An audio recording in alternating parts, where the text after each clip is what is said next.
हमारे चैनल को सब्सक्राइब करें और बेल आइकन दबाएं।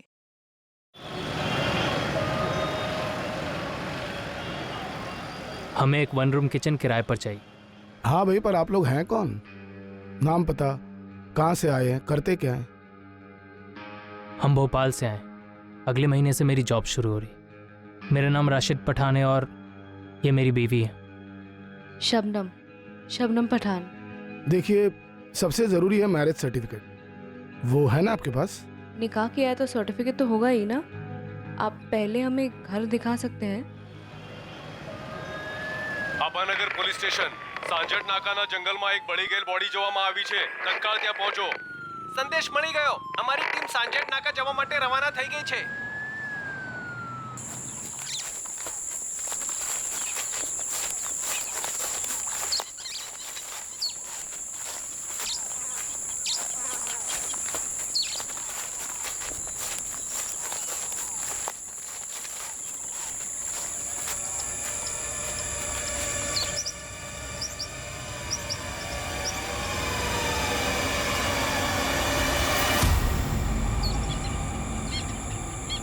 झाला एम्बुलेंस बुलवाओ सर।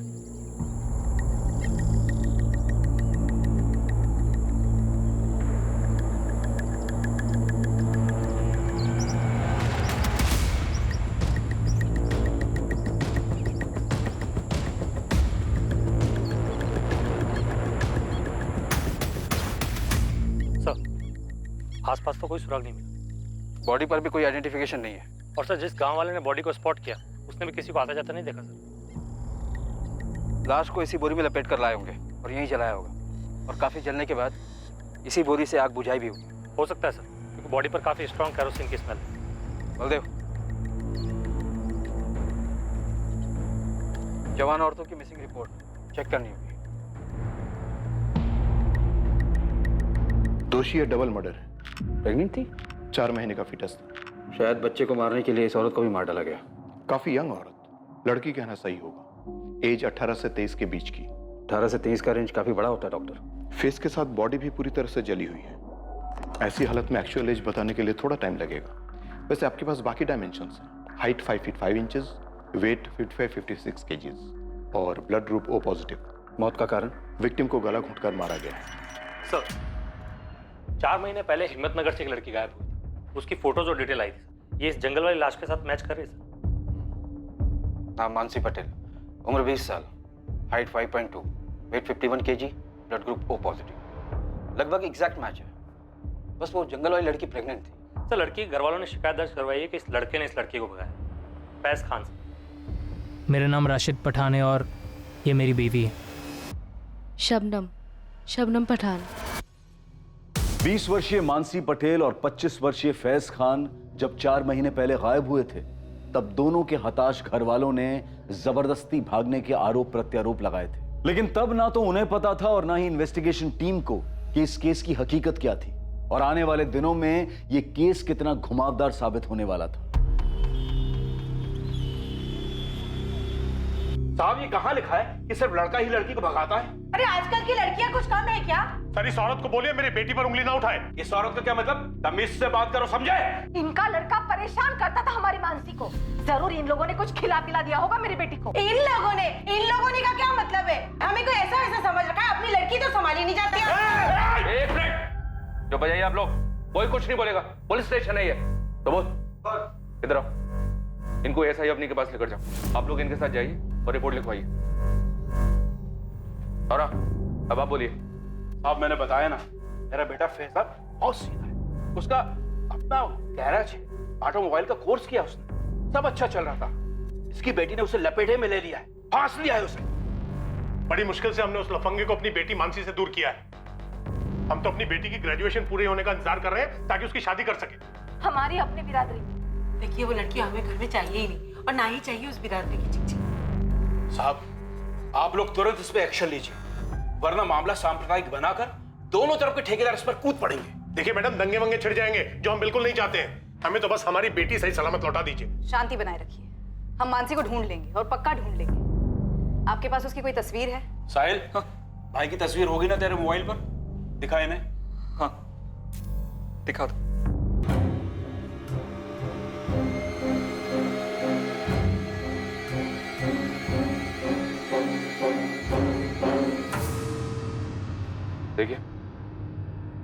आपको तो पता ही है किस तरह से चिंगारी सोशल मीडिया पर सुलगाई जाती और उस चिंगारी से बनी आग पूरी पूरी बस्ती को जला देती। तो मेरा मशवरा यह है, थोड़ी शांति रखिए आप लोग। जलेबी लाश की फोटो और पोस्टमार्टम रिपोर्ट हिम्मतनगर के करमवीर नगर थाने भेजो तुरंत।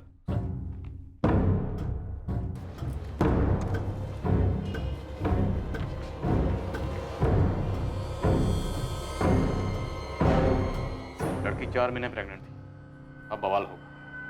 दोनों फैमिलीज को हाजिर करो और ये इन्फॉर्मेशन किसी भी सूरत में लीक नहीं होनी चाहिए। बेकार में शहर में दंगे शुरू हो सकते हैं। सर शायद ये इन्फॉर्मेशन गलत है। क्यों? लाश जली हुई है लेकिन बाकी सारे पैरामीटर्स तो मैच हो रहे हैं। लेकिन सर 4 महीने पहले जब मानसी और फैज भागे थे तब हमने उन्हें उन दोनों के इंस्ट्रूमेंट के IMEI नंबर से ट्रेस कर लिया था। दोनों लोकेशंस मुंबई में माही मिला के दिखा रहा था। और फिर सिर्फ 3 दिन में हम उन्हें मुंबई से पकड़कर वापस ले आए थे। अपने हितेन खबरी ने खोज कर निकाला था कि वो मुंबई के माहिम इलाके में कौन सी जगह है। नमस्ते मैम।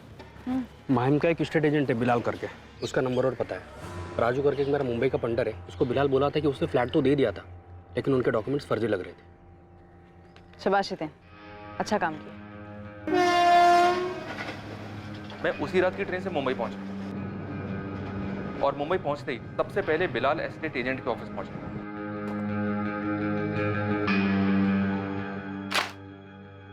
ये डॉक्यूमेंट्स फर्जी हैं बिलाल। सर पढ़े लिखे और शरीफ मालूम हुए और मार्केट डाउन है, इसलिए जो पहले मिला जो पहले आया बस फ्लैट चिपका दिया।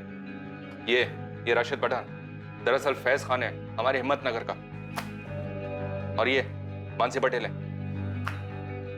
और जो फ्लैट तुमने इन्हें चिपकाया ना उसका एड्रेस और इस लड़के के ऑफिस का एड्रेस तुरंत दो। फैज वहीं कुरियर कंपनी में जॉब कर रहा था, उसे वहां से उठाया और मानसी एक खाली घर को सजा रही थी, उसे वहां से उठा लिया गया। फिर दोनों को बाई रोड मुंबई से यहाँ हिम्मतनगर ले आए। दोनों बहुत गुस्से में थे। 3 दिन में हम असली शादी कर रहे हैं, आप हमें ऐसे कैसे गिरफ्तार कर सकते हैं? तुमने जो ये नकली की शादी की है समझ लो उसी के लिए गिरफ्तार हुई हो। हम दोनों बालिग हैं सर, आप भी जानते हैं आप ये जो कर रहे हैं वो गैर कानूनी है। आप लोग हमें इससे रोक नहीं सकते, ना ही हमारे घर वाले। अगर वो लोग तुम दोनों को अपनी जिंदगी जीने से रोक रहे हैं तो उनके खिलाफ शिकायत करो, बजाय इसके कि फर्जी डॉक्यूमेंट्स बनवाओ। बालिग हो तो बालिगों की तरह पेश आओ ना।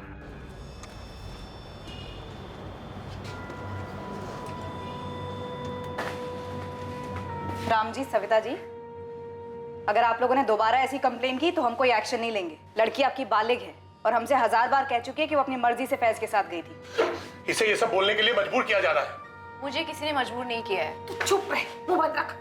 चल घर चल। अरे नईम जी, देखिए ये आपका घरेलू मामला है, अगर आप इसे घर में ही निपटा लें तो अच्छा है। कानून बालिगों का साथ देगा, बिरादरी का नहीं। जब गायब हुए थे तो ये इन्फॉर्मेशन आप लोगों ने सभी पुलिस स्टेशन में भेजी होगी हमेशा की तरह। पूरे स्टेट के हर एक थाने में भेजी गई थी, पूरी डिटेल और तस्वीरों के साथ। और जब वापस मिल गए घर वालों को लौटाए गए, क्या ये इन्फॉर्मेशन भी बाकी पुलिस स्टेशन को दी गई कि दोनों मिल गए? शायद मिस कर दिया सर। गलती यही हुई। प्रांतीय पुलिस को अभी भी लग रहा होगा कि दोनों गायब हैं, इसलिए दौड़ 2-4 हुए। 1 मिनट सर, ये भी तो हो सकता है हम मानसी और फैज को 4 महीने पहले वापस लेकर आए थे। ऐसा भी तो हो सकता है कि ये दोनों फिर से कहीं भाग गए और मानसी के साथ कुछ हुआ हो।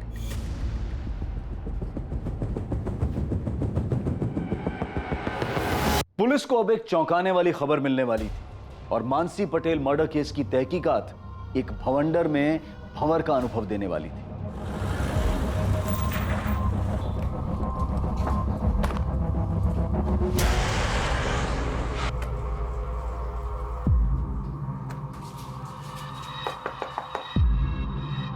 सविता जी, मानसी कहाँ है?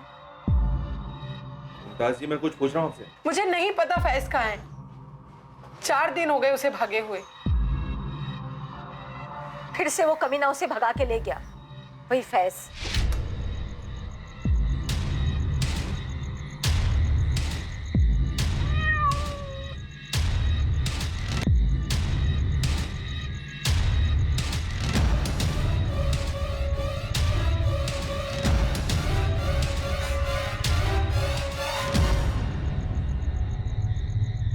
फैज के साथ आखिरी बार बात कब हुई थी आपकी? बताया तो 4 दिन पहले भागे हैं वो। उसके बाद बात ही नहीं करने दी होगी उस लड़की ने। तो फिर आपने कंप्लेंट क्यों नहीं की? की थी मैडम, मैं और मानसी के बापू आए थे आपके थाने। कब? 4 दिन पहले।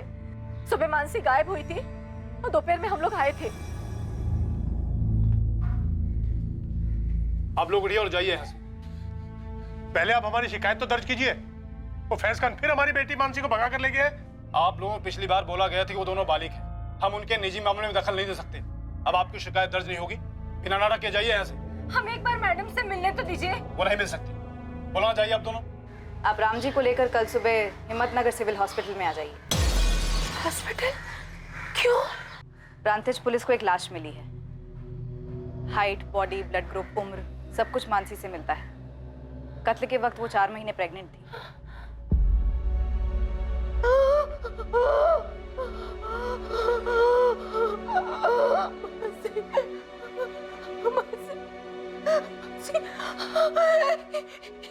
ये क्या कर दिया हमारी मानसी को? लोगों ने क्या कर दिया? क्या कर दिया मानसी को? राम जी, ये मानसी ही है। साहब, फेज हमारी सुनता ही नहीं था। इस बार पक्का इरादा करके भाग गया वो उस लड़की के साथ। तो आखिरकार आप कबूल करते हैं कि आपका बेटा फैज खुद अपनी मर्जी से मानसी के साथ भागा था? 1000 बार समझाया उसे, लेकिन उसके सर पे जैसे कोई जुनून सवार था। मानसी को कुछ दिखाई नहीं दे रहा था, उसे कुछ सुनाई नहीं दे रहा था। हमने तो अपने समाज के गुरुजी से भी बात करवाई थी उसकी। मौलवी साहब भी आए थे घर पर फैज को समझाने के लिए।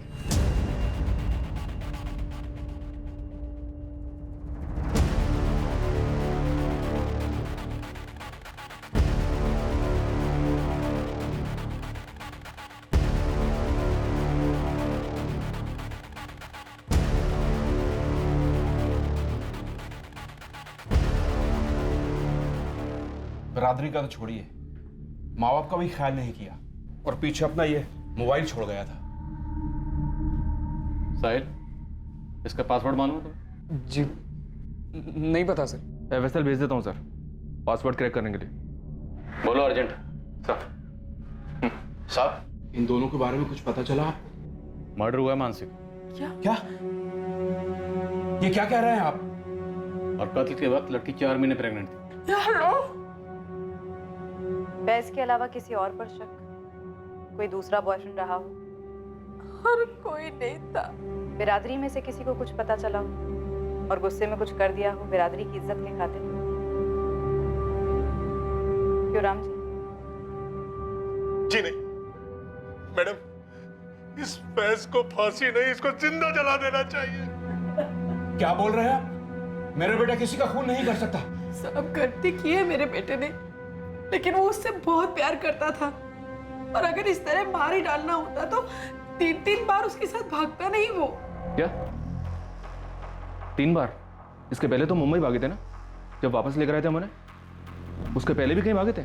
मुंबई जाने से पहले एक बार और, उसके 1 साल पहले। दरअसल वो लड़की मानसी मेरे बेटे साहिल की दोस्त थी। क्लासमेट थी sir. Happy birthday to you.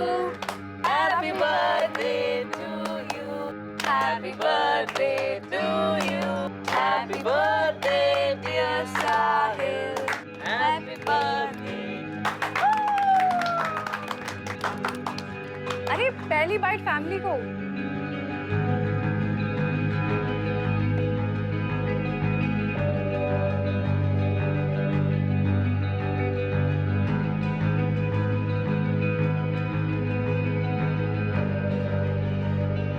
अब 2 साल से दोनों का चक्कर चल रहा था। फैज उसे गैराज के ग्राहकों की गाड़ी में घुमा रहा था। ये गैराज फैज का अपना? जी साहब, फैज और उसके 2 दोस्त हेतल और चेतन ने मिलकर खोला था। उस बीच फैज और मानसी के बीच क्या चल रहा था ये हम लोगों को बिल्कुल मालूम नहीं था।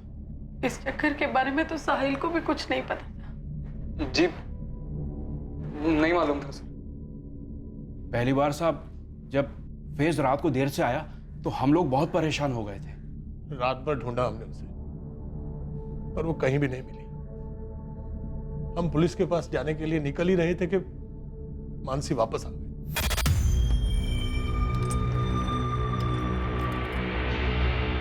मानसी? कहाँ थी तू रात भर? ऐसे बिना बताए कैसे जा सकती है तू? अरे पापा अंदर तो चलने दो। कितनी शांति से बात कर रही है। मालूम है हम लोग पुलिस स्टेशन जा रहे थे। अच्छा हो नहीं गए आप लोग, मजाक उड़ाते हैं आपका।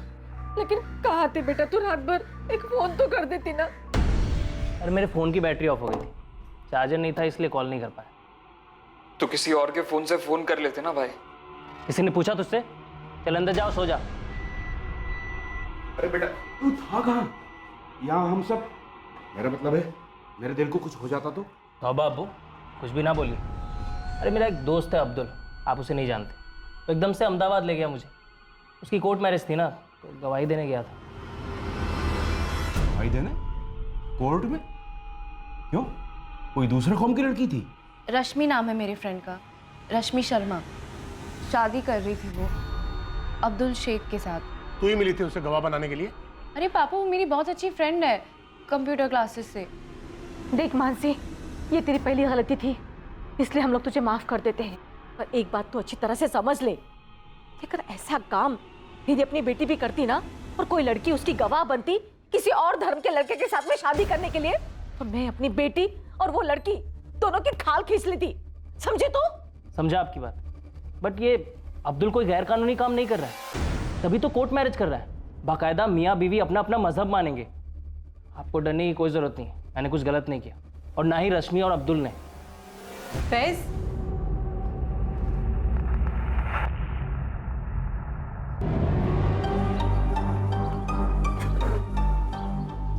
हमारा एक्सपेरिमेंट पूरी तरह से फेल नहीं हुआ है फैज। हाँ, ये तो एक दिन के लिए था, पर अगर हम 5-6 दिन के लिए भागे, तुम्हें क्या लगता है हमारे माँ बाप पुलिस में नहीं जाएंगे?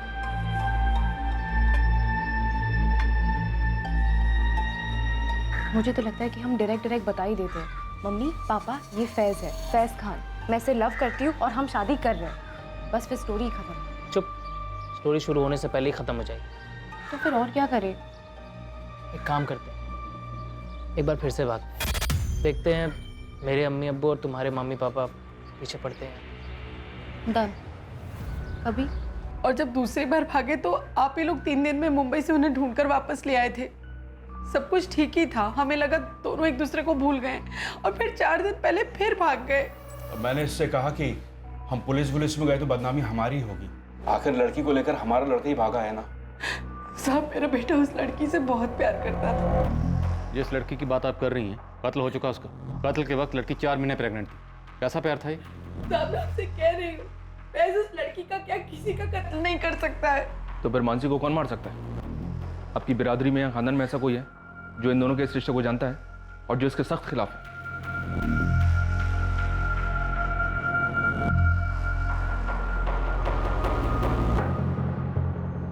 फैज ने नहीं तो किसने और क्यों मानसी का कत्ल किया?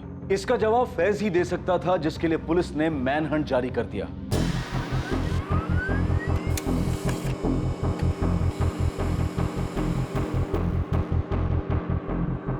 पूरे गुजरात, मुंबई और आसपास के सभी छोटे बड़े शहरों में फैज खान के डिटेल्स भेजे गए। हर मुमकिन खबरी नेटवर्क को एक्टिव किया गया। एक लड़का और एक लड़की जो एक दूसरे से बेहद प्यार करते थे और पहले भी 3 बार भाग चुके थे, वो उसका मर्डर क्यों करेगा? पर इस केस के कुछ और पहलू थे जो आगे जाकर खुलने वाले थे।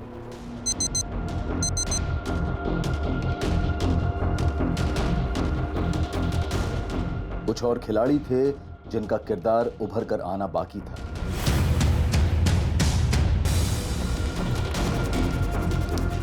पर फिलहाल सारा शहर तनाव की गिरफ्त में आ चुका था। कौमी फसाद करवाने वाले घात लगाए बैठे थे। पुलिस जबरदस्त दबाव में थी फैज को ढूंढकर मानसी के कत्ल की सच्चाई को सामने लाने के लिए। पर इस सब के परे दूर, काफी दूर एक और कहानी लिखी जा रही थी। असल में कलम से कागज पर लिखी जा रही थी।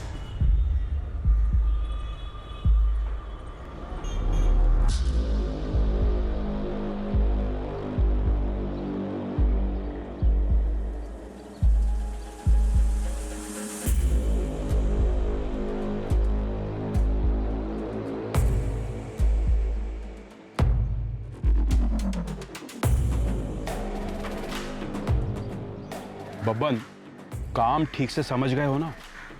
नहीं भाई, ये हमारा रोज का काम है, फिक्र मत कीजिए, आपका काम हो जाएगा।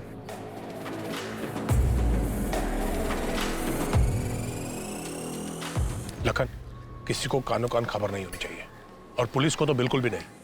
अरे रामजी भाई शांति रखो, आपने बोल दिया ना मामला घरेलू है, बस घर तक ही रहेगा।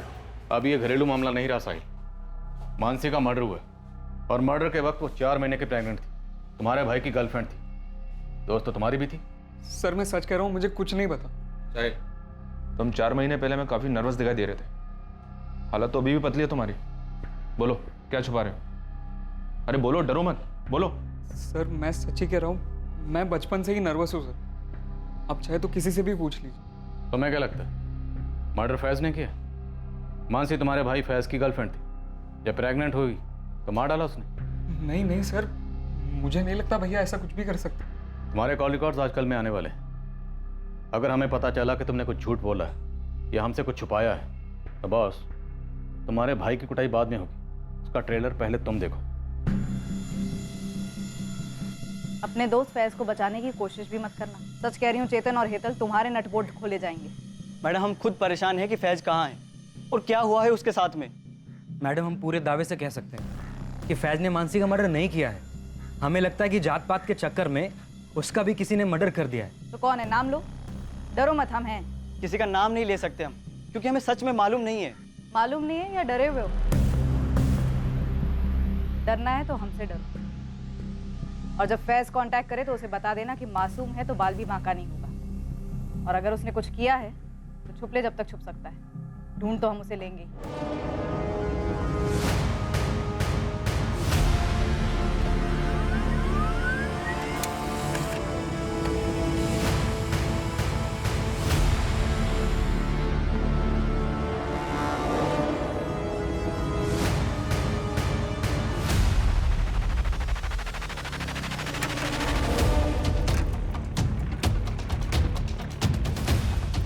पोस्ट किए गए तीनों खत दरअसल एक ही खत की 3 कॉपीज थीं जो 3 अलग अलग एड्रेसेस पर पहुंचने वाली थी, और ये चौंकाने वाले खत मानसी मर्डर केस पर नई रोशनी डालने वाले थे।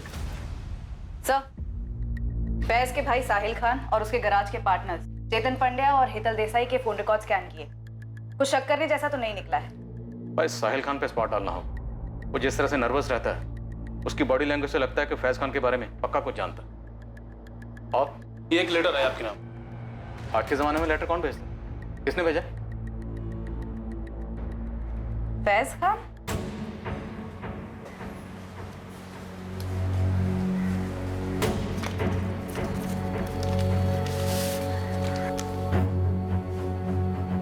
जब तक आप लोगों को ये चिट्ठी मिलेगी मैं इस दुनिया से जा चुका हूँ, लेकिन जाने के पहले मैं आप सबको एक सच बताना चाहता हूँ। मानसी के साथ मेरा रिश्ता सिर्फ और सिर्फ जिस्मानी था, कम से कम मेरी तरफ से तो उतना ही था।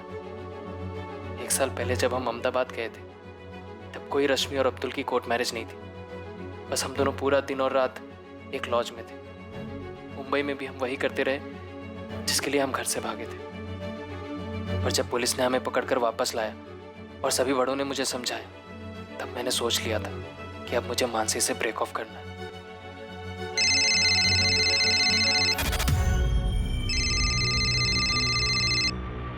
हाँ बोलो।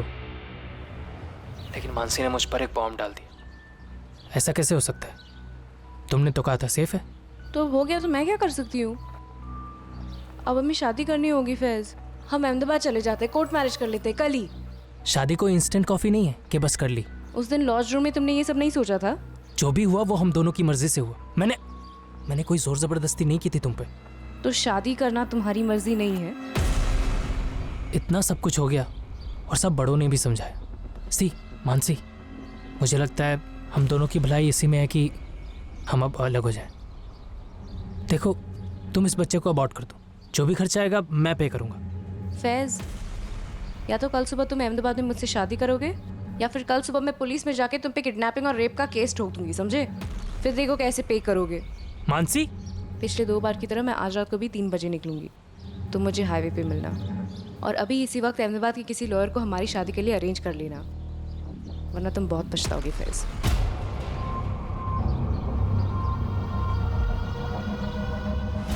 मेरे पास कोई चारा नहीं था, तो मैं अगले दिन उसको लेकर निकल पड़ा अहमदाबाद के लिए, लेकिन हम अहमदाबाद गए नहीं।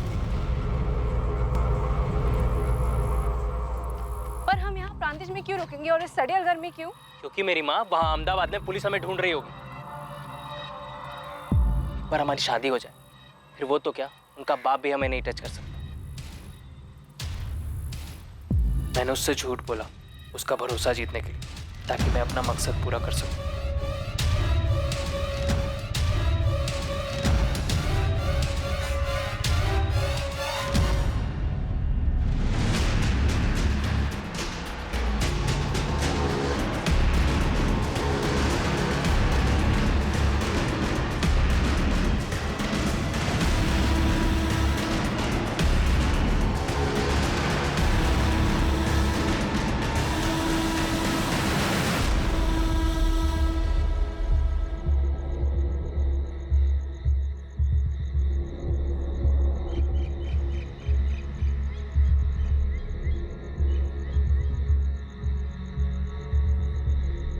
मैं जानता हूं मैं और भाग नहीं सकता, और मैं पूरी जिंदगी जेल में नहीं गुजारना चाहता। अपने अम्मी अब्बू को जीते जी जिल्लत की उम्र कैद नहीं देना चाहता। बस जाते जाते आप सबसे इतना कहना चाहता हूं कि इस मसले को धर्म वाला मसला ना बनाया जाए। पूरी गलती सिर्फ और सिर्फ मेरी है, कमजोर खुदगर्ज इंसान। अल्लाह हाफिज अम्मी, अब्बू, साहिब और मानसी के मम्मी पापा, आपसे तो मैं माफी मांगने के लिए। हरेश, लेटर दिल्ली से आया और चांदनी चौक एरिया से पोस्ट किया गया। दिल्ली पुलिस से कांटेक्ट करो और लवारिस लाशें चेक करने के लिए कहो। हो सकता है दिल्ली के किसी होटल या लॉज में नाम बदल के रह रहे हो। जी सर, मुंबई में भी नाम बदल के रह रहा था। राशिद पठान के नाम से फ्लैट लिया था इसने। अवनी, तुम फैज खान के हैंडराइटिंग सैंपल्स कलेक्ट करो और एफएसएल में भेजो, हैंडराइटिंग स्पेशलिस्ट के पास तुरंत।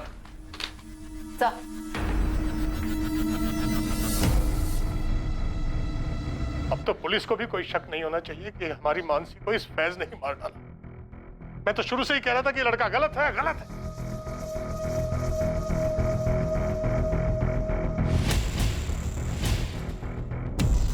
अल्लाह, ये क्या कर दिया फैज तूने? क्या कर दिया? नहीं, फैज ने क्या कर लिया?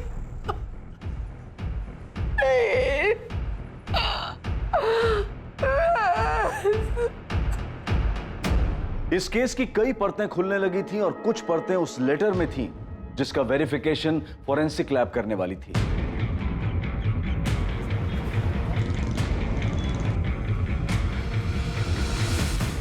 दूसरी ओर दिल्ली पुलिस ने फैज को लावारिस लाशों में ढूंढा पर उनके हाथ कुछ नहीं लगा। लेकिन यहां तीसरी ओर प्रांतिज पुलिस, जिन्हें मानसी की लाश मिली थी, उनके हाथ कुछ लगा जरूर था।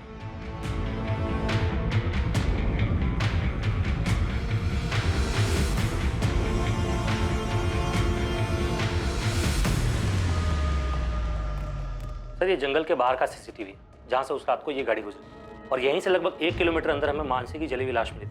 पोस्टमार्टम रिपोर्ट भी यही कहती है कि लाश रात को 1 से 1.5 के बीच चली थी और ये कार 1:33 पर वहां से निकली। हो सकता है कि इस कार में मानसी की लाश लाई गई हो और ये आदमी फैज से कनेक्टेड हो। जाला, इस कार को ट्रेस करो। वैसे भी हमें काफी देर हो चुकी है, काश ये फुटेज हमें काफी पहले मिल गई होती। यहां प्रांतिज पुलिस को एक रहस्यमयी गाड़ी की लीड मिली और वहां हिम्मतनगर पुलिस के हाथ भी एक बहुत बड़ा सुराग लगा जब फाइनली फैज के सेल फोन के पासवर्ड को क्रैक कर लिया गया और अब सामने आया एक चौंकाने वाला नया angle. Happy birthday, dear Sahib.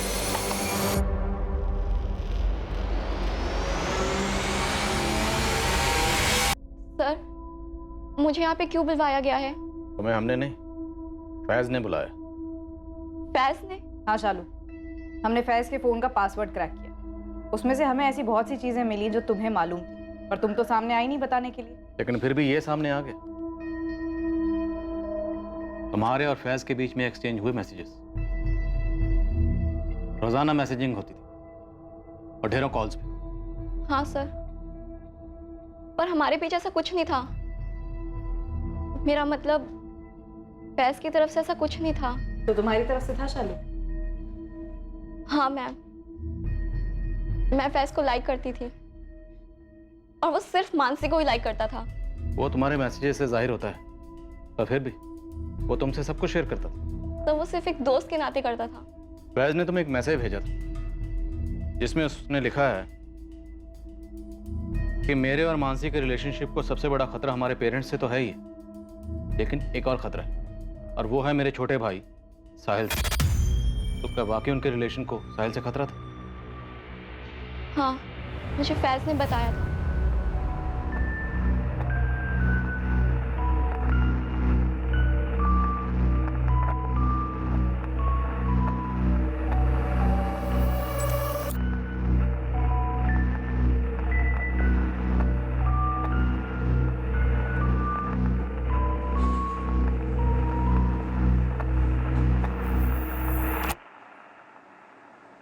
Actually Mansi Faiz को साहिल के बर्थडे पर मिली थी 1 साल पहले ही, और उस दिन साहिल मानसी को प्रपोज करने वाला था।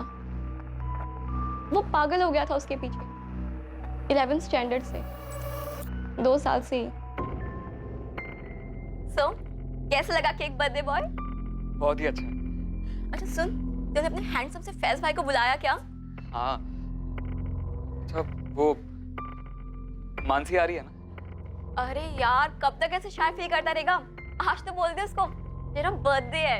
हाँ यार शालू, मैंने ना आज डिसाइड कर लिया कि मैं मानसी को प्रपोज करके ही रहूंगा, कुछ भी हो जाए। अरे पहली बाइट फैमिली उस दिन 2 लोगों के दिल टूटे थे सर, एक तो साहिल का ऑब्वियसली, और दूसरा मेरा।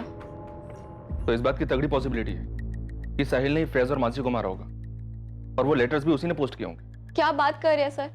साहिल एक मक्खी तक नहीं मार सकता। शालू, तुम्हें सब कुछ खुद आकर बताना चाहिए था, पर अब साहिल बताएगा। परेश, हाँ साहिल।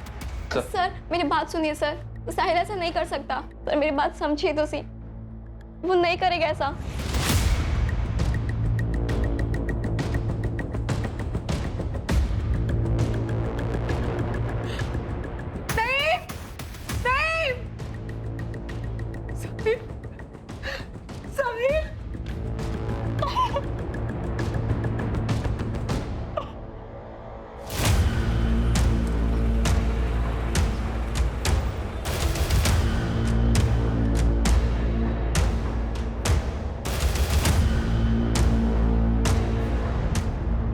क्या ढूंढ रहे आप? देखिए, मुझे जानने का हक है। आप लोगों की गलत फहमी के कारण मेरे पूरे दिन का नुकसान हो गया। कौन भरपाई करेगा इसका? अरे कुछ बोलो यार।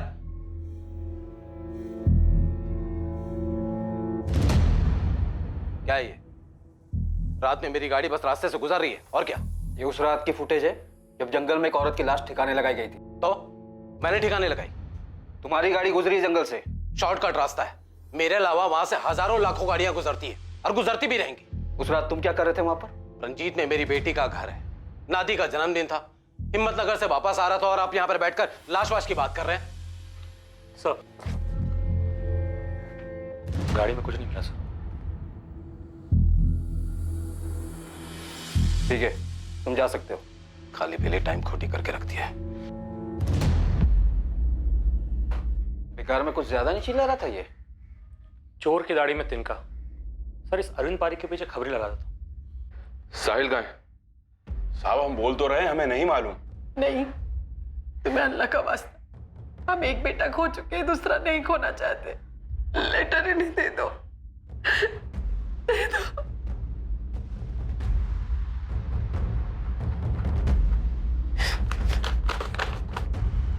अम्मी, अब्बू, दरअसल मैं मानसी से प्यार करता था, पर फैज भाई को वो अच्छी लगने लगी।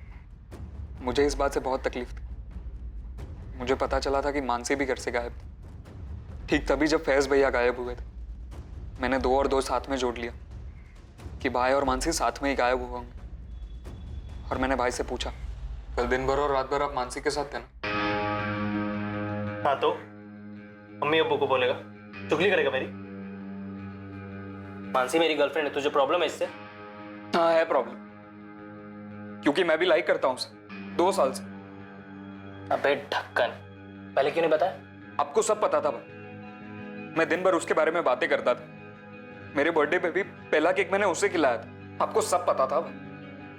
देख, अशकानी बातें मत। तूने कभी मानसी से कुछ कहा, या मानसी ने तुझे कुछ बोला? नहीं ना? देख, मानसी अब मेरे साथ है, तुझे समझना पड़ेगा। नहीं समझना है मुझे।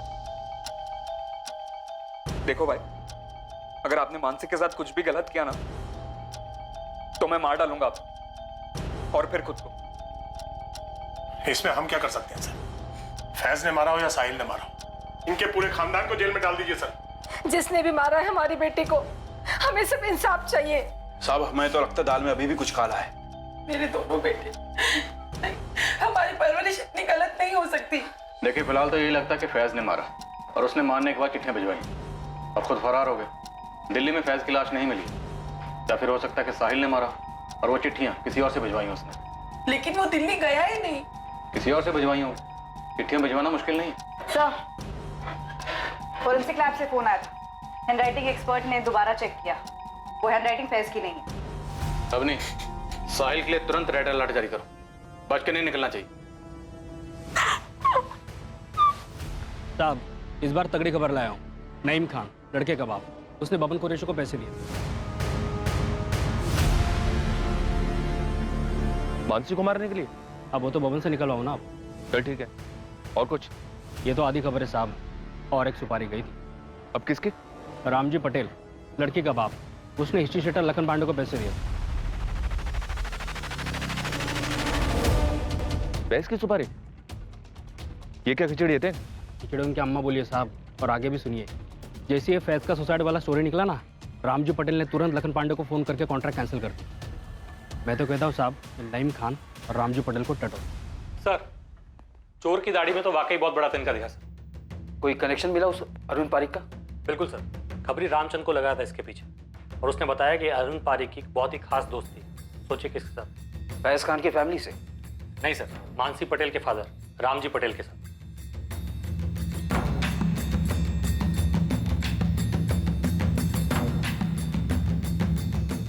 तो इस रामजी पटेल ने अरविंद पारिक के जरिए अपनी बेटी को मरवाया? कोई पहला केस नहीं है सर, ऑनर के लिए। और ये लड़की तो पहले ही 2 बार भाग चुकी है उस लड़के फैज खान के। झाला, हिम्मतनगर के कर्मनगर थाने में फोन करो। जी जी झाला सर, जी थैंक यू सो मच। कौन था मानसी पटेल का कातिल? क्या फैज ने सुसाइड किया था या वो जिंदा था?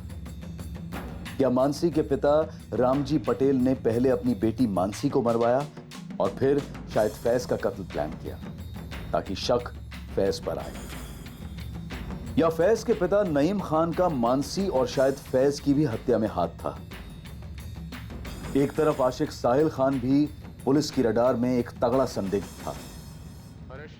यह संभावना भी कमजोर नहीं थी कि फैज ने ही मानसी को मार डाला था और किसी और से लेटर लिखवाकर फरार हो गया था। परेश सर, ये दोनों हिस्ट्री शीटर्स पांडे और कुरैशी, जिसको नईम खान और रामजी पटेल ने सुपारी दी थी, दोनों के पीछे लग जाओ। सर, अब नहीं सर, साहिल खान, तुम्हें जो करना करो, लेकिन ये साहिल खान मुझे आज के आज अपने कैबिन में चाहिए। जी सर। हाँ बोलिए थे। इधर में हूँ मैडम, और वो आपका साहिल खान भी इधर ही है। बड़ा पॉइंट टिप दिया था मेरे को। पता कर कहाँ रह रहा है और पीछा कर, मैं पहुंच रही हूँ। जी मैडम।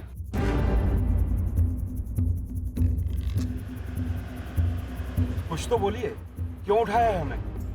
सब कुछ तो खत्म हो गया है, अब क्या बात करनी है आप लोगों को हमसे? मेरी बेटी मानसी वापस तो नहीं लौटाएगी ना?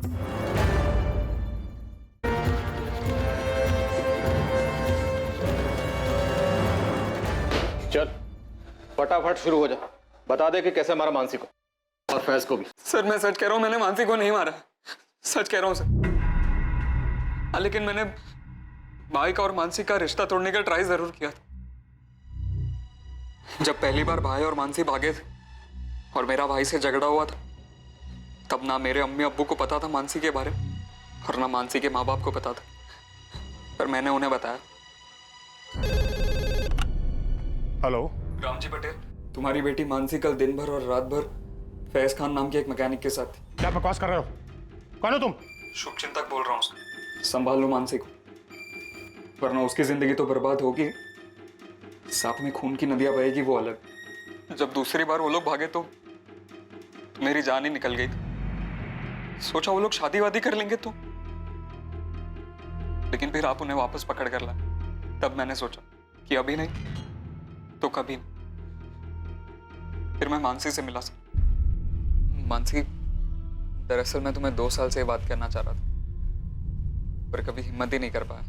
क्या? Actually I love you. Sahil, क्या मैंने तुझे कभी कोई सिग्नल? तू मेरे लिए बस एक ओके, मत कहो।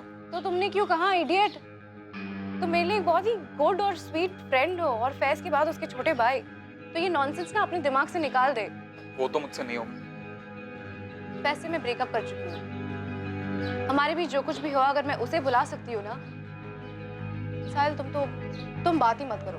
देखो, फैज भाई को ये मीटिंग के बारे में कुछ मत बताना प्लीज। मानसी, तुम्हें मेरी कसम।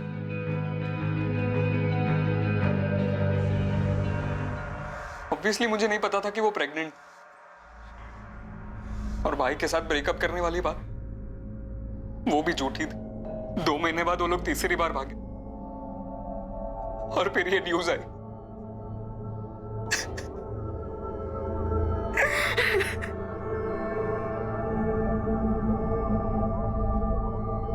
सर, परेशान नईम खान और रामजी पटेल को ले आए।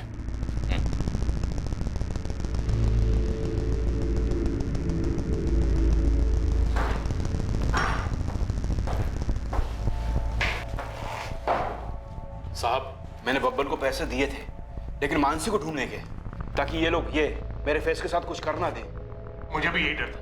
मुझे फैज को अपने कब्जे में रखना था ताकि ये लोग मानसी को छोड़ दें, लेकिन उस फैज ने ही मानसी को मार दिया, और मेरे फैज ने खुद की जान ले ली। फैज की लाश नहीं मिली अभी तक। दिल्ली पुलिस ने सारी लावारिश लाशें चेक कर ली। साहब, हो सकता है खुदकुशी ना की हो, इन्हीं लोगों ने मरवा दिया हो। क्या पकड़े हो?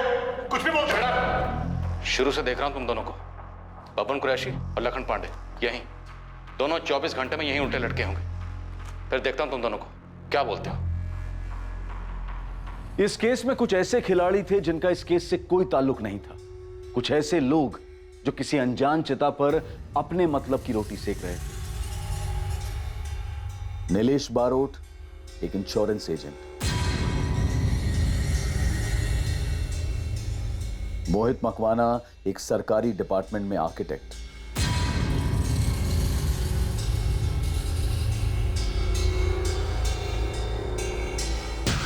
और रुचिका एक हाउसवाइफ।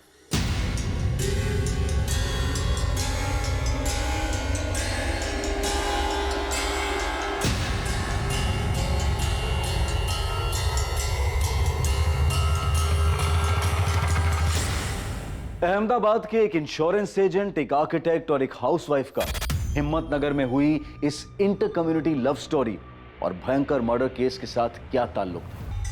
इन्वेस्टिगेशन के 1 पॉइंट फोकस और खबरियों के तगड़े नेटवर्क के जरिए हिस्ट्री शीटर बब्बन कुरैशी और लखन पांडे दोनों को 24 घंटों के अंदर उनके बिलों से ढूंढ निकाला गया। बब्बन, हम तुझे ठोकर उसी जंगल में फेंक देंगे। बोल, नईम खान ने मानसी की सुपारी दी थी या नहीं? बोल। सुपारी नहीं दी थी साहब। पैसे लेते उस लड़की मानसी को ढूंढ के लाने के लिए, और हमने ढूंढा भी खूब उसे।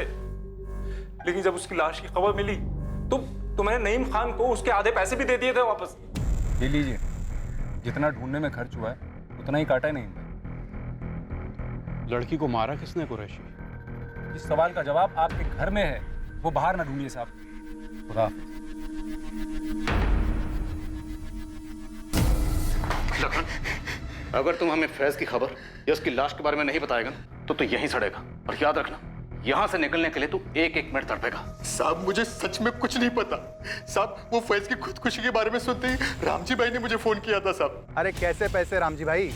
उस फैज के बच्चे के चक्कर में सारे पैसे खर्च हो गए। लेकिन उसने तो खुदकुशी कर ली मेरी बेटी को मारने के बाद। देखो रामजी भाई, आपकी बेटी का मुझे खेद है, पर पैसे तो मैं लौटाने से रहा। रखता हूं।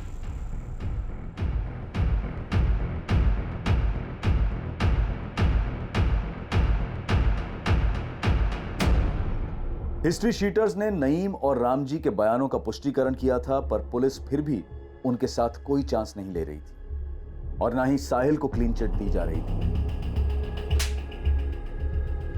दिल्ली कौन गया था लेटर्स पोस्ट करने? मैम, मैंने कोई लेटर नहीं भेजे। मानसी मारी जा चुकी, भाई भी जा चुके, मुझे भी मार डाल। नहीं जीना है मुझे।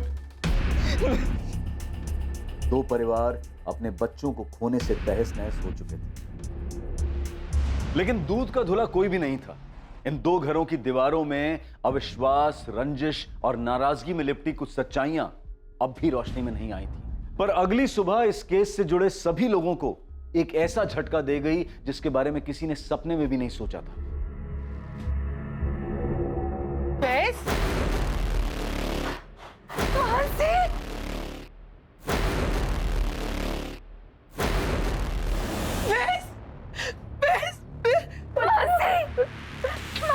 तू ठीक है ना?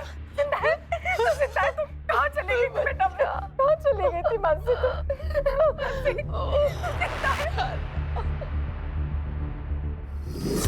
इस तीसरी बार भागकर हम भोपाल गए थे सर। वहाँ एक कार सर्विस सेंटर में मेरी जॉब लग गई और अब हमने कोर्ट मैरिज भी कर ली। खबरें पढ़ने का टाइम ही नहीं था और इच्छा भी नहीं थी। फैज खान उम्र 25 हिम्मतनगर गुजरात से फरार है।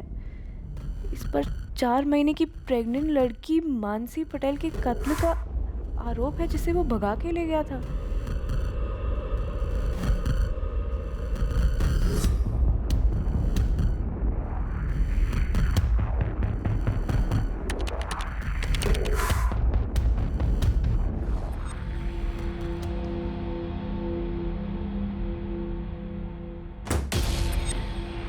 क्या हुआ मानसी?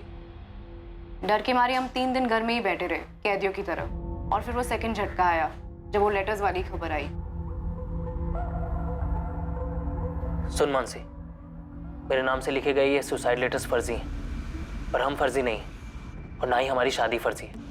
पता नहीं कौन है जो तुम्हारा मर्डर, ये लेटर और मेरे सुसाइड की झूठी अफवाहें फैला रहा है और क्यों। मुझे लगता है हमें। मैं बैग पैक कर लेती हूँ। 1 घंटे में अहमदाबाद एक्सप्रेस निकलेगी।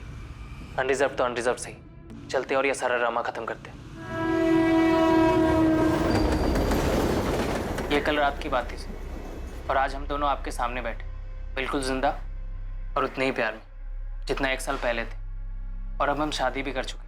और मैं प्रेग्नेंट नहीं हूँ, लेकिन आप लोगों को शक करने की आदत है, इसलिए चाहे तो टेस्ट करवा सकते। आप लोग सब बाहर वेट कीजिए।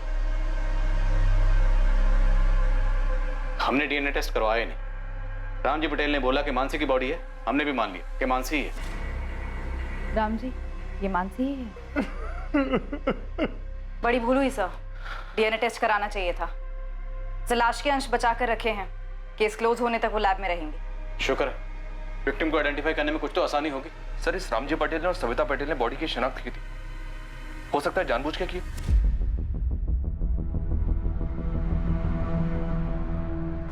रामजी, सविता और मानसी, आप लोगों सर ने अंदर बुलाया।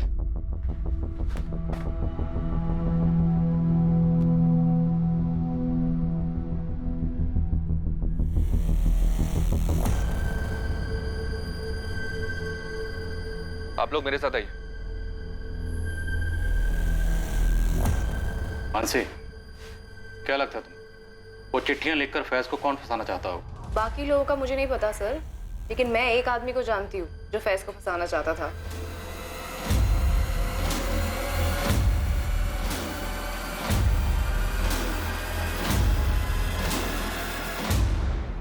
पापा मेरा फोन दो प्लीज। खा कसम, ये आज के बाद तू उस कमीने लड़के से नहीं मिलेगी।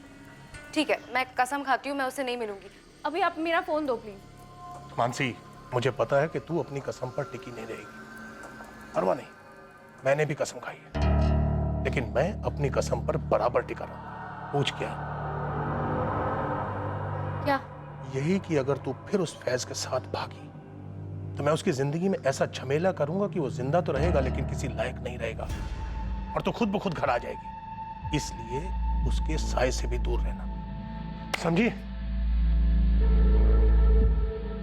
रामजी पटेल, तुम्हारा एक दोस्त है अरविंद पारेख। हाँ है। तो जिस दिन उस औरत की लाश जंगलों में मिली, तुम्हारा ये दोस्त अरविंद पारेख उसी जंगल में देखा गया। सर, ये जंगल के बाहर का सीसीटीवी जहाँ से उस रात को ये गाड़ी गुजरी थी। कौन थी वो औरत जिसे तुमने और तुम्हारे दोस्त अरविंद पारेख ने मारकर जंगलों में फेंक दिया ताकि फैज को फंसा सको? अरविंद, मुझे निकलना होगा। ये लो, आप इसे ठिकाने लगा दो, मैं चलता हूं।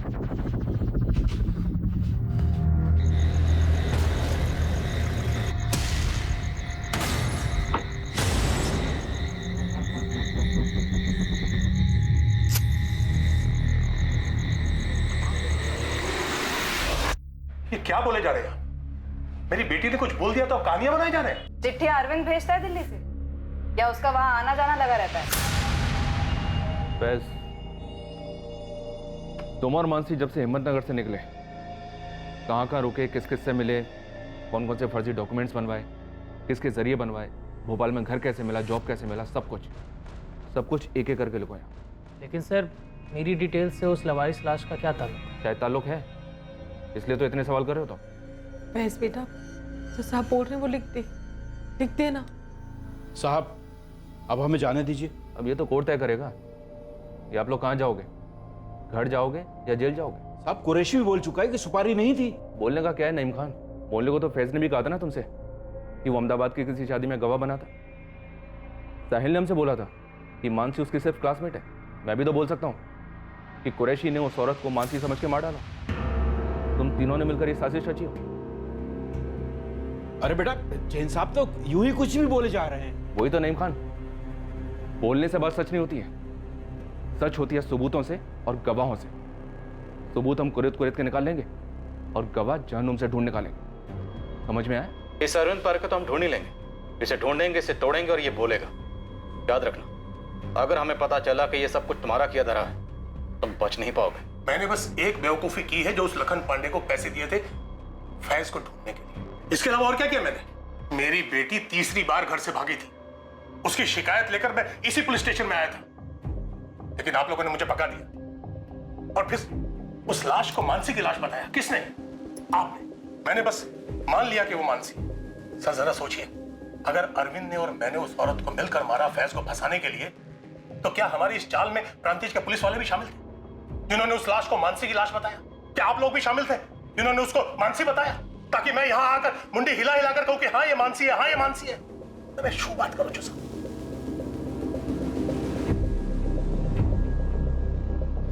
बोलिए सर।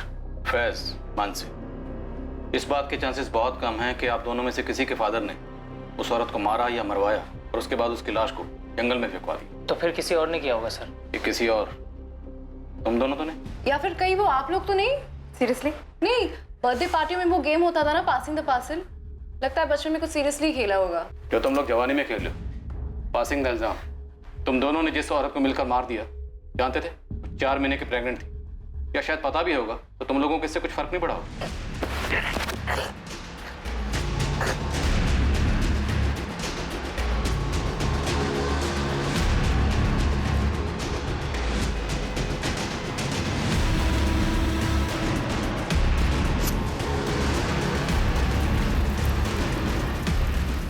फिर अपने किसी दिल्ली के दोस्त से वो लेटर्स लिखकर पोस्ट करवाए। आखिर हम क्यों करेंगे इतना ड्रामा? क्योंकि ड्रामा करना तुम्हारी आदत है। घर से 3-3 बार भाग चुके हो तुम लोग। पहली बार ड्रामा किया माँ बाप को भांपने के लिए, दूसरी बार राशिद और शबनम बनकर रहे। जब पकड़े गए, वापस लाए गए, तो तीसरी बार फुल एंड फाइनल ड्रामा, ताकि कोई तुमको ढूंढे ना। क्यों नहीं हो सकता? नहीं हो सकता, क्योंकि हम कोई टेढ़े मेढ़े मर्डर करने वाले लोग नहीं है। हम कोई क्राइम शो के फैंस नहीं है, हम लव स्टोरी के फैंस हैं। क्या मारी गई औरत की भी कोई लव स्टोरी थी? और अगर थी तो वो लवली और स्वीट तो कतई नहीं थी। और उस औरत का खान परिवार, पटेल परिवार, मानसी और फैज, इन सब से आखिर क्या ताल्लुक? फैज और मानसी को सेफ हाउस दिया गया है। ये एड्रेस है। करना क्या मैडम? इन दोनों पर साहिल खान, मुमताज खान और सविता पटेल, इन सब पर नजर रखनी है। कोई धनिया पत्ता लेने भी निकले ना, तो कितना लिया इसका डिटेल भी चाहिए मुझे। मिल जाएगा मैडम। वैसे गुस्सा की माफ हो, अब ये केस आप लोगों का नहीं बनता ना? लेकिन एक जिम्मेदारी तो बनती है ना हितेन। किसी ने हमारे साथ खेल खेला है ये चिट्ठियां भेजकर, और ये लेटर राइटर अगर हमारे संदिग्धों में हुआ तो ये केस अब भी हमारा है।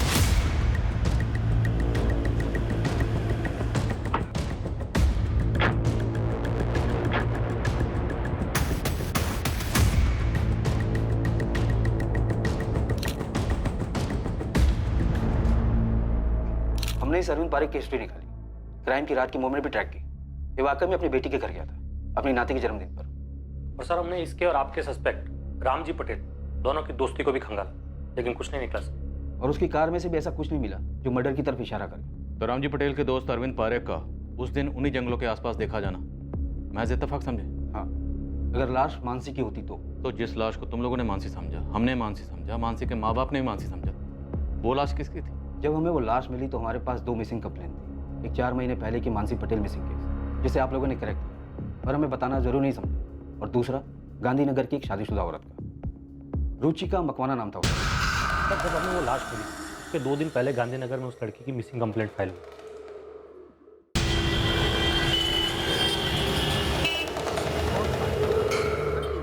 किसी पर शक? जी, उसका पति मोहित मकवाना। रुचिका को डिवोर्स चाहिए था और उसका पति मना कर रहा था। दोनों के बीच में मारपीट भी हुई थी। उसने रुचिका को जान से मारने की धमकी भी दी थी सर। ये मोहित करता क्या था? आर्किटेक्ट है। फोन नंबर और पता।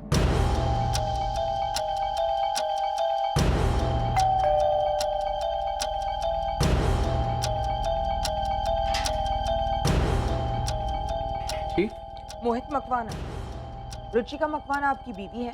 हाँ है। क्या हुआ रुचिका को? ये तो मुझे पूछना चाहिए। क्या किया रुचिका के साथ? अरे मैंने कुछ नहीं किया, सारा दिन साइट पर था, थक कर सोया था। रात के 1:15 बजे आपकी बीवी घर से गायब है और आप आराम से सो रहे थे। उस दिन से मोहित मकवाना कजौली गांधीनगर की कस्टडी में है। तो लाश की डिटेल सबसे पहले तुम लोगों ने गांधीनगर पुलिस स्टेशन भेजी? जी हाँ, पर वहाँ से नेगेटिव जवाब आया। पोस्टमार्टम रिपोर्ट के मुताबिक मौत गला घुटने की वजह से हुई और उसके बाद बॉडी को जलाया गया। औरत 4 महीने पेट से थी।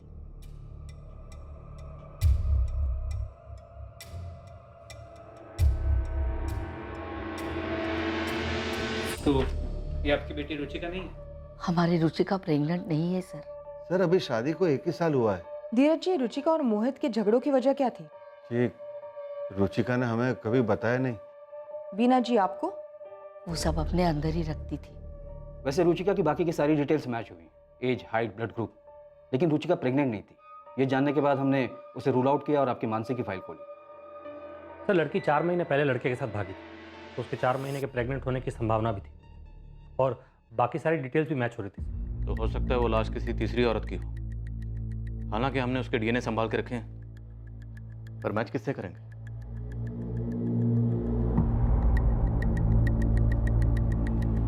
हो सकता है सर लाश को किसी और जगह से लाया गया और उसे जलाकर प्रांतिज में फेंक दिया हो। गरीब औरत होगी, आगे पीछे कोई नहीं। हमारे संदिग्धों में से किसी ने मारा हमें गुमराह करने के लिए। ये जली हुई लाश फैज और मानसी के केस से कनेक्टेड तो बिल्कुल है। भले इस वक्त हमारे पास कोई पुख्ता सबूत नहीं है, पर वो लेटर्स उन्हें नज़रअंदाज नहीं कर सकते। वो पक्का किसी साजिश का हिस्सा।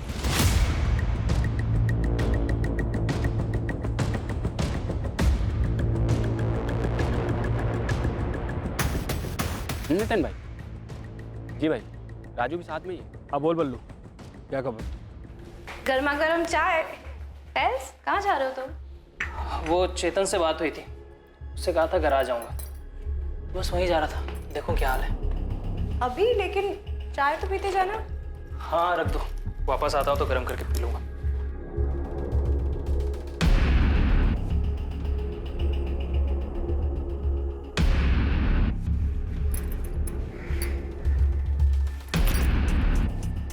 हेलो हेतल, मानसी। हाँ हाँ सब ठीक है। सुनो ना, वो फैज गराज आने वाला था क्या? नहीं मतलब आने वाला था। नहीं ऐसे ही पूछ रही थी। मैं रखती हूँ। हाँ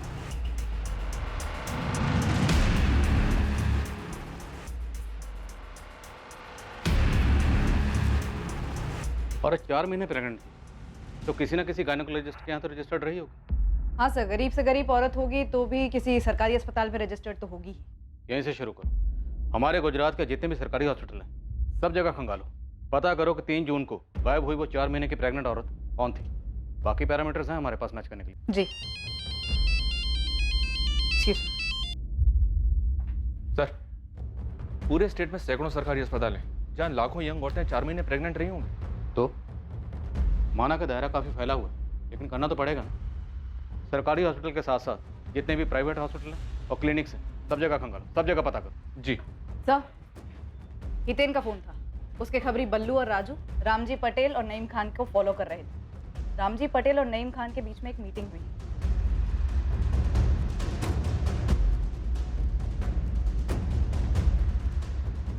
दोनों को मिलकर अभी तोड़ते हैं। हो सकता है दोनों ने मिलकर उस औरत को मार डाला। तोड़ेंगे परेश, पर अभी नहीं। अब नहीं। हितेन और उसके खबरियों से कहो कि नज़र बनाए रखें, पता करें कौन कौन किस किस से मिलता है। ठीक है सर।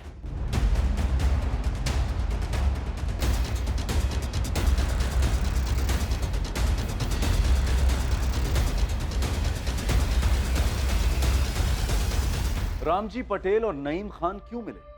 गराज के बहाने फैज आखिर कहां गया था? इन सभी सवालों के जवाब बहुत जल्द सामने आने वाले हैं। और दूसरी तरफ मैटरनिटी क्लिनिक्स के विशाल समंदर को खंगालने के बाद पुलिस के हाथ एक चौंकाने वाली सच्चाई लगने वाली थी, जो इस केस को सर के बल उलट कर रख दिया।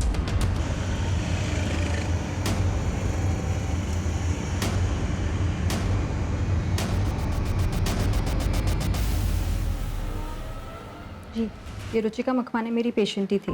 कौन सा ट्राइमेस्टर था इसका? दूसरा स्टार्ट हुआ था और मेरा लास्ट अपॉइंटमेंट इसके साथ 11 मई को हुआ था। रुचिका सब कुछ एकदम नॉर्मल है, बच्चे की ग्रोथ भी एकदम परफेक्ट है। बस मैं तुम्हें कुछ सप्लीमेंट्स लिख देती हूँ, उन्हें तुम टाइम पे लेती रहना, बाकी तो सब नॉर्मल है। डॉक्टर, अगली सोनोग्राफी की डेट क्या है? रुचिका नेक्स्ट मंथ 3 जून को तुम्हारे 4 महीने पूरे हो रहे हैं, तो वो डेट ठीक रहेगी तुम्हारे लिए? जी, थैंक यू। फिर 3 जून को तो वो आई ही नहीं। हमें उसकी बॉडी 3 जून को ही मिली, तो अगर ये लाश रुचिका की थी तो उसका मर्डर 3 जून को ही हो गया होगा। रुचिका ने कभी आपसे कोई ऐसी बात कही कि उसकी फैमिली बच्चे से खुश नहीं थी? नहीं, मुझसे तो उसने कभी भी ऐसी कोई बात डिस्कस नहीं की थी। खुश लगती थी हमेशा, एकदम नॉर्मल।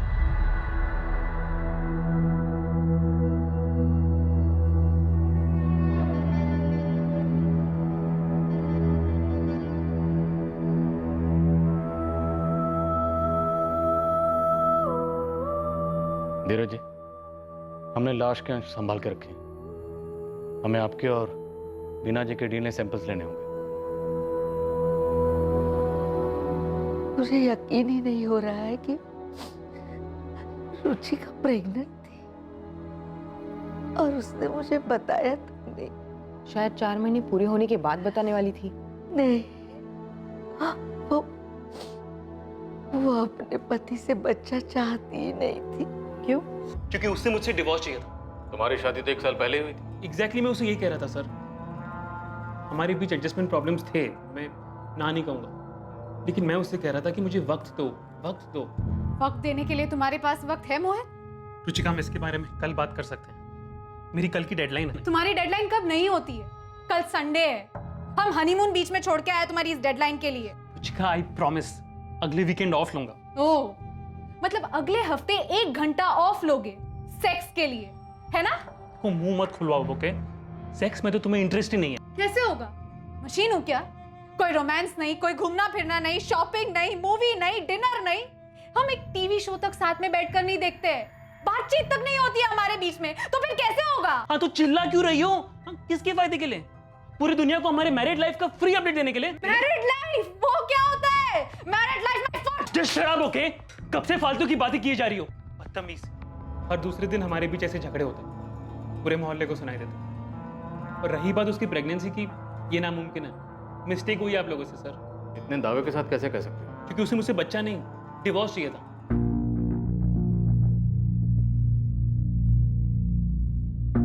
रुचिका, मुझे तुमसे कुछ कहना है। मुझे भी।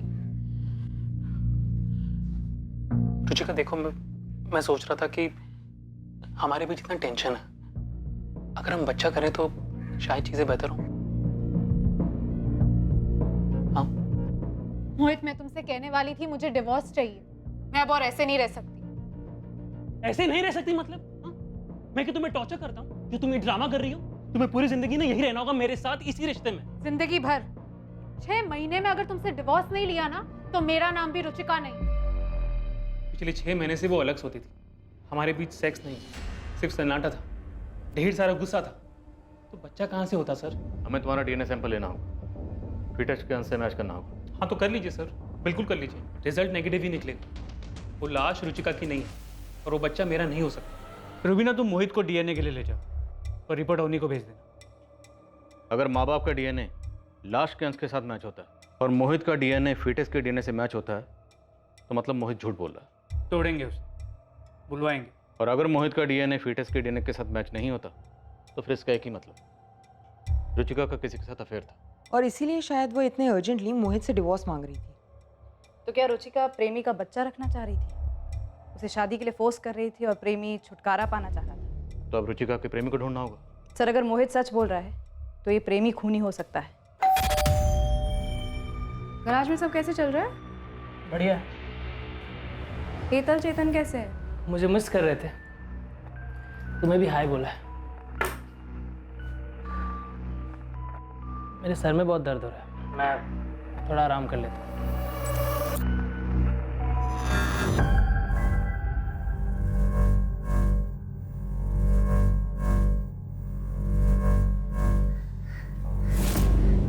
फोन पे फोन किए जा रही थी मैं। कहाँ गए थे आप? दुकान पर भी नहीं थे। एक जरूरी काम था। नहीं, कुछ छुपा रहे हैं आप। आपने मुझे बताया नहीं कि आपने मानसी को धमकी दी थी कि आप फैज को फंसाएंगे।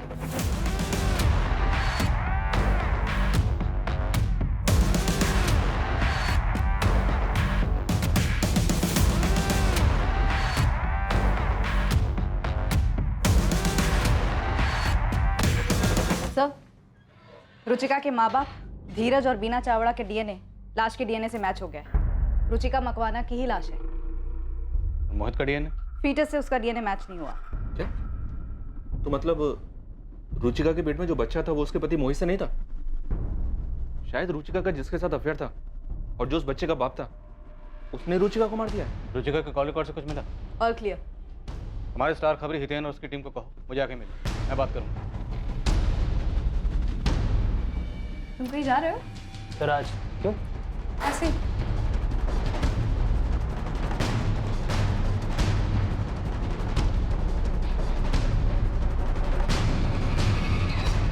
साहब, अहमदाबाद और गांधीनगर में रुचिका के बॉयफ्रेंड ढूंढने से अच्छा होगा कि रुचिका के कॉल रिकॉर्ड चेक किया जाए। अरे वो तो हम कर ही लेंगे, पर आपके सारे केसेस फोन रिकॉर्ड से सॉल्व होंगे। अब तो स्टैंड अप कॉमेडियंस भी हमारा मजाक उड़ाने लगे। जरा सोचो, जब ये मोबाइल फोन नहीं थे तब केसेस कैसे सॉल्व होते थे? सूंघ कर, मैदान में कूद जाओ मैदान में।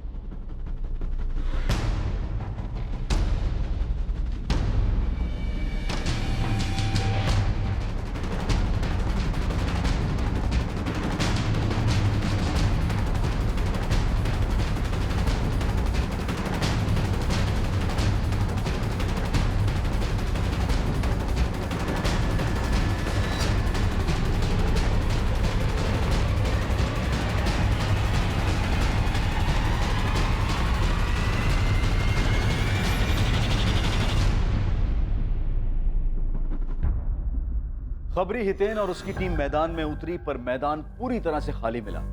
रुचिका के अफेयर का कोई नामो निशान नहीं था। दूसरी तरफ फैज के बर्ताव से मानसी बेहद परेशान थी। फैज उससे क्या छुपा रहा? फिर पुलिस को आखिरकार एक सुराग मिला, वो भी इत्तेफाक से। साहब, आपने बोला था कि सूंघ के निकालो, तो फिर बस उसी फिराक में परसों रात को मैं घर से बाहर निकला।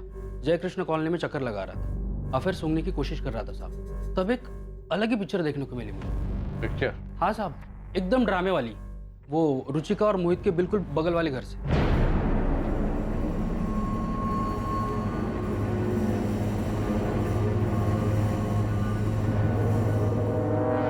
जब से रुचिका के मर्डर की खबर आई है, तुमने तो अपना डिवोर्स का जाप ही करना बंद कर दिया।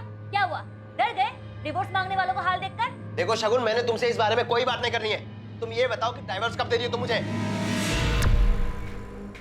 पहले तो मैं तुम पर दहेज और घरेलू हिंसा का केस ठोकूंगी, उसके बाद उसे जीतूंगी। तुम्हें कुछ सालों की सजा होगी, तब तक हमारे अनुज की शादी भी हो जाएगी। उसके बाद मैं तुम्हें डिवोर्स दे दूंगी, समझे? मनुष्य औरत। मनुष्य होगा तू, तेरी माँ, समझा? हट। शगुन, मजा आ रहा है ना तमाशा देखने का? जी नहीं, वो कुछ काम से मोहित साहब से मिलने आया था, पता चला वो। हाँ ठीक है, मैं भी यहाँ सामने ही रहता हूँ। कितनी रातों से मैं चैन से सोया भी नहीं। इनके झगड़े की वजह से? 12 नंबर की रुचिका मोहित से डाइवोर्स लेने के लिए गला फाड़ती, और ये नीलेश अपनी पत्नी शगुन से डाइवोर्स लेने के लिए चीजें तोड़ता रहता है। रुचिका का तो फिर भी ठीक है, 1 साल की ही शादी है, कोई बच्चा भी नहीं है। लेकिन ये नीलेश, उसका तो 7 साल का बच्चा है, फिर भी डाइवोर्स क्यों भाई? और अब तो रुचिका का मर्डर भी हो गया। साहब, मुझे तो बस बू आ रही है। वो रुचिका के कॉल रिकॉर्ड से कुछ मिला नहीं, मैडम ने बताया मुझे। लेकिन हो सकता है कि रुचिका को कभी कॉल करने की जरूरत ही ना पड़ी हो। ये भी हो सकता है कि रुचिका का वो आशिक उसके बगल वाले घर में रहता हो, नीलेश बारोट। इस अफेयर का कोई सबूत है? साहब, बिना सबूत का तो मैं खड़ा ही नहीं हो पाता। इसे देखा है कभी यार? पुलिस से हूँ।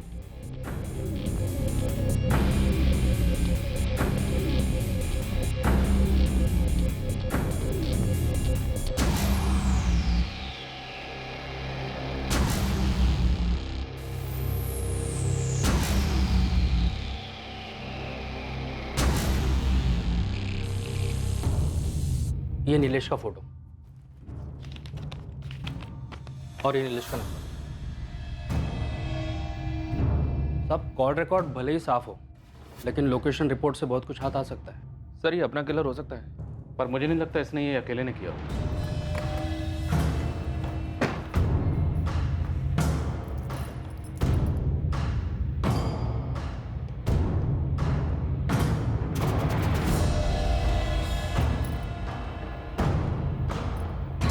हेलो चेतन, फैज़ आया था क्या गराज? नहीं, ऐसे ही पूछ रही थी, वो उसका फ़ोन नहीं लग रहा था।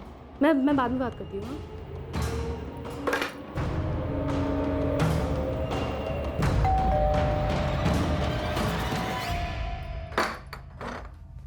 तुम गराज नहीं गए थे? तुम्हें कैसे पता? तुम मेरा पीछा कर रही थी, मुझ पर शक कर रही हो? झूठ बोलने वालों पर शक ही किया जाता है फैज़। देखो मुझे सच सच बताओ, उस औरत की मर्डर में तुम्हारा हाथ है क्या, या फिर तुम्हारी अम्मी अबू का? क्या बकवास कर रही हो? अगर यही बात मैं तुमसे कहूँ तो कि उस औरत की मर्डर में तुम्हारा और तुम्हारे मम्मी पापा का हाथ है? फैज़ झूठ तुम बोल रहे हो, तुम मुझसे कुछ छुपा रहे हो। अगर तुम अभी के अभी मुझे सच सच नहीं बताया ना तो मैं पुलिस के पास जा रही हूँ, मैं बता रही हूँ तुम्हें। मैं जहाँ जाना है जाओ।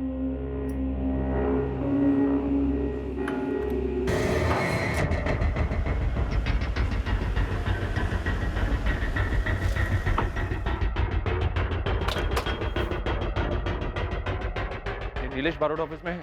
जी, सुबह से कहीं गए नहीं।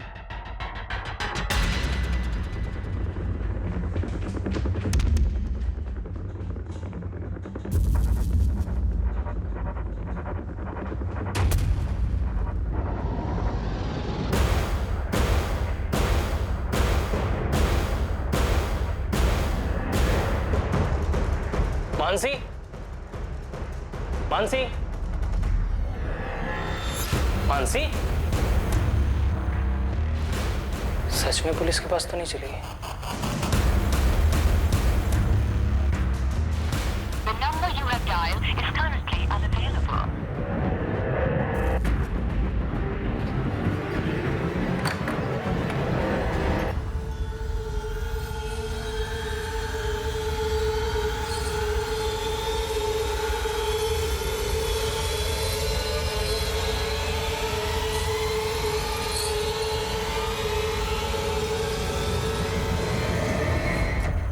देखिए, आप लोग मुझ पर इस तरह से झूठा इल्जाम नहीं लगा सकते। एक तो आप ये केस सॉल्व कर नहीं पा रहे हैं और ऊपर से मुझे बली का बकरा बना रहे हैं।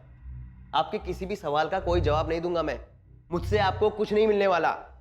हमारे इस लॉकअप में अक्सर मुजरिम उगलते हैं और हम सुनते हैं। आज कुछ अलग करते हैं। आज हम बोलेंगे और तू सुनेगा। तुम और रुचिका पड़ोसी थे, पड़ोसी से फिर दोस्त बने, दोस्त से फिर प्रेमी और प्रेमिका, और फिर तुम दोनों में अफेयर शुरू हो। ज़्यादा वक्त नहीं लगा होगा करीब आने में। सब ठीक चल रहा था, पर फिर रुचिका प्रेग्नेंट हो गई। शादी करना चाहती होगी तुमसे, पर तुम्हारी बीवी तुम्हारे ऊपर केस करने की बात कर रही थी। तुम दोनों तरफ से फंस चुके थे और वक्त निकला जा रहा था। नीलेश, आज 4 महीने पूरे हुए हैं। कल सोनोग्राफी है 6 बजे। मैं मोहित को सब कुछ सच सच बता देना चाहती हूँ। लेकिन रुचिका, उससे शगुन को भी तो सब कुछ पता चल जाएगा ना। उसने खुलेआम धमकी दी है, बोलती है केस ठोक दूंगी। और नीलेश, मैं अब और इंतजार करना नहीं चाहती। मैं सबको जल्द से जल्द बता देना चाहती हूँ कि मैं माँ बनने वाली हूँ, तुम्हारे बच्चे की। तुम्हारे साथ रहना चाहती हूँ। और वैसे भी कुछ दिनों में लोगों को दिखने ही लगेगा कि मैं प्रेग्नेंट हूँ। प्राणतीज में एक कुल मंदिर है, वहां चल करके शादी कर लेते कल। कल? लेकिन तुम्हारी बीवी, वो केस? अरे वो सब छोड़ो ना। एक बार हम लोग शादी कर लेंगे तो मोहित और शगुन को सब कुछ सच सच बता देंगे। अरे बोल देंगे प्यार करते हैं यार। You happy now? तुम इस दबाव से तंग आ चुके थे, इस रिश्ते की मुसीबत से छुटकारा चाहते थे।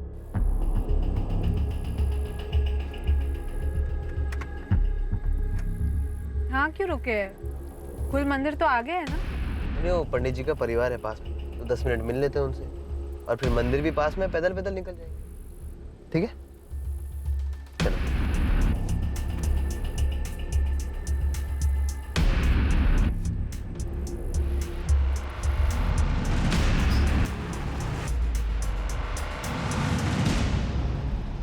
इस मर्डर में तुम्हारा कोई साथीदार भी होगा, जो तुम्हारे प्लान के मुताबिक पहले से वहां मौजूद था।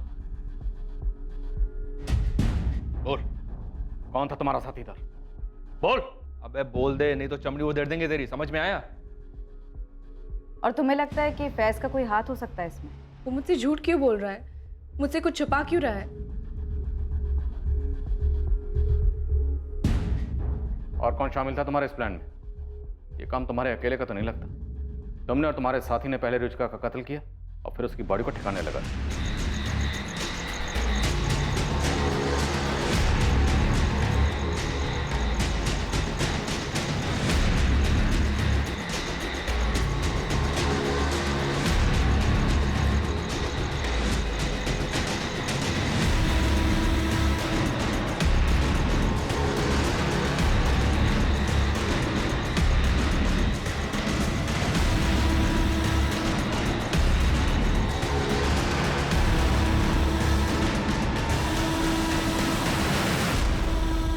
रुचिका को मानसी समझने की प्रांतीय पुलिस और हमारी गलती का तुमने फायदा उठाने की सोची। तुमने मानसी और फैज के केस को बड़ी बारीकी से स्टडी किया और फिर वो चिट्ठियां लिखी। कोई साथीदार था या ये सब अकेले ने किया? आपके पास मेरे खिलाफ एक भी सबूत नहीं है, एक भी नहीं। तुमने फैज की किसी और से बात होते हुए सुनी? कोई मिलने आया था उससे? ये भैया बस यहीं रोक दीजिए।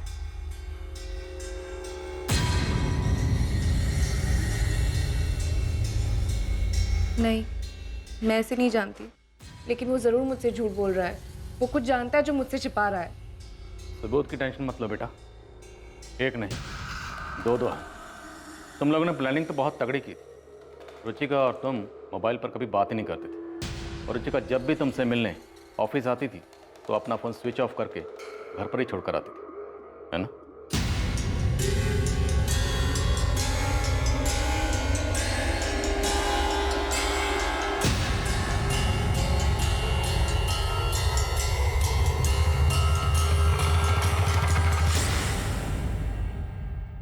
पर 3 जून को तुमसे गलती हो गई। 3 जून को तुमने अपना फोन अपने साथ ही रखा और वो भी ऑन। शायद तुमने अपने साथी से कोऑर्डिनेट करने के लिए रखा होगा।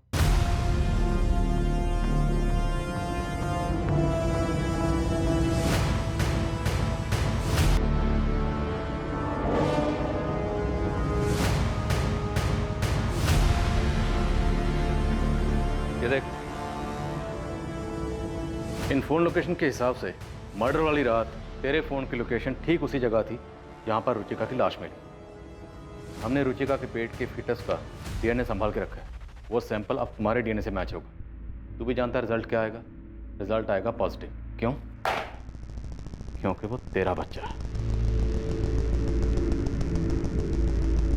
नीलेश बरोट, अपनी जिम्मेदारी से छुटकारा पाने के लिए तुमने बेरहमी की नई मिसाइल काम कर दी और साथ ही 2 परेशान परिवारों को जहन्नम के दर्शन करवा दिए। इतना ही नहीं, फैज के नाम का झूठा सुसाइड नोट लिखकर फॉल्स एविडेंस प्लांट करके हमें गुमराह करने की कोशिश की। बहुत घुमा लिया तुमने। अब बोल, वरना अच्छे खासे लोगों को गायब करके उनकी लाशों को ठिकाने लगाना हमें भी आता है। बोल, मेरा साथीदार कौन था?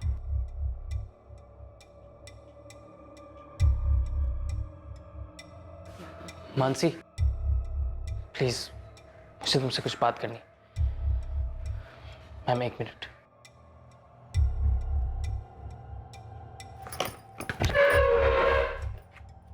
बोल, कौन था जोड़ीदार?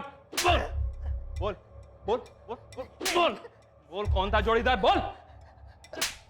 मानसी, मैंने तुमसे झूठ कहा था। मैं गैराज नहीं गया था। बताता बोल। बताता। मेरा भाई कुंदन, और वो लेटर भी उसने पोस्ट किए थे।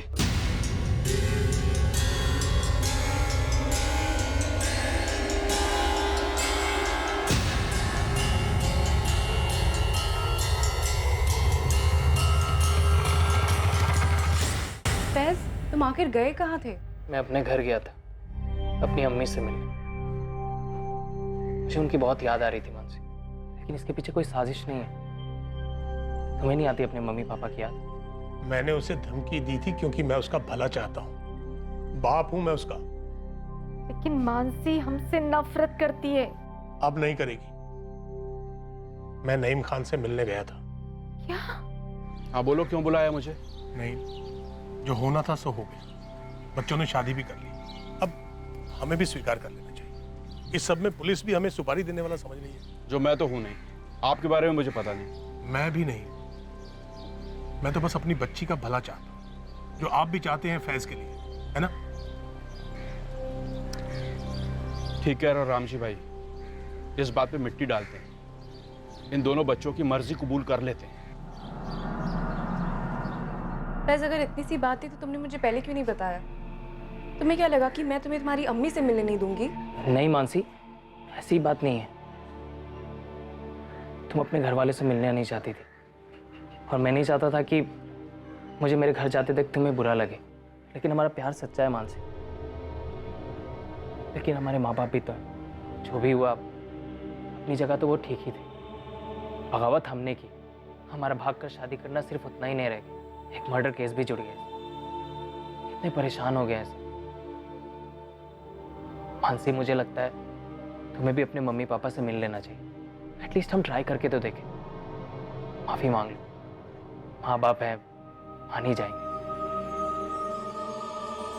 नीलेश बारोट और उसके छोटे भाई कुंदन पर धारा 302 के तहत डबल मर्डर के चार्जेस लगे हैं, रुचिका के और उसके पेट में पल रहे बच्चे के मर्डर के जुर्म में। साथ ही धारा 120 के तहत सबूत मिटाने और पुलिस को गुमराह करने के चार्जेस भी लगाए गए हैं। मोहित मकवाना को जुडिशियल कस्टडी से रिहा कर दिया गया है और उसके खिलाफ सारे चार्जेस खारिज कर दिए गए हैं। रुचिका के पेरेंट्स को उसके अफेयर और उसके मर्डर की हकीकत को मानने में काफी समय लगेगा। फैज और मानसी ने हिम्मतनगर में ही रहने का फैसला कर लिया है। फैज अपने गराज लौटा है और मानसी ग्रेजुएशन के साथ पार्ट टाइम जॉब कर रही है। उन दोनों के परिवारों ने उन्हें सपोर्ट करने का फैसला किया है। अभी तक किसी भी बिरादरी के ठेकेदारों ने कोई खास आपत्ति नहीं जताई है। क्रिमिनल्स जितने शातिर और चालाक होते हैं, उतने ही इलॉजिकल भी होते हैं। और ऐसे अनगिनत केसेस हैं जहां जुर्म करने के बाद और उसे छुपाने के चक्कर में वो खुद अपनी कब्र भी खोद देते हैं। इस केस ने एक बार फिर से साबित किया कि जुर्म कभी सफल नहीं होता, बस सिर्फ देर होती है उसे गलती की रोशनी में आने की, जिसे मुजरिम कर ही बैठता है। बहरहाल इस केस में इन्वेस्टिगेशन के हाथों कुछ गलतियां और लापरवाहियां होने के बावजूद जिस तरीके से उन्होंने इस केस को हल किया वो काबिले तारीफ है। अब मैं अनूप सोनी आपसे विदा लेता हूं।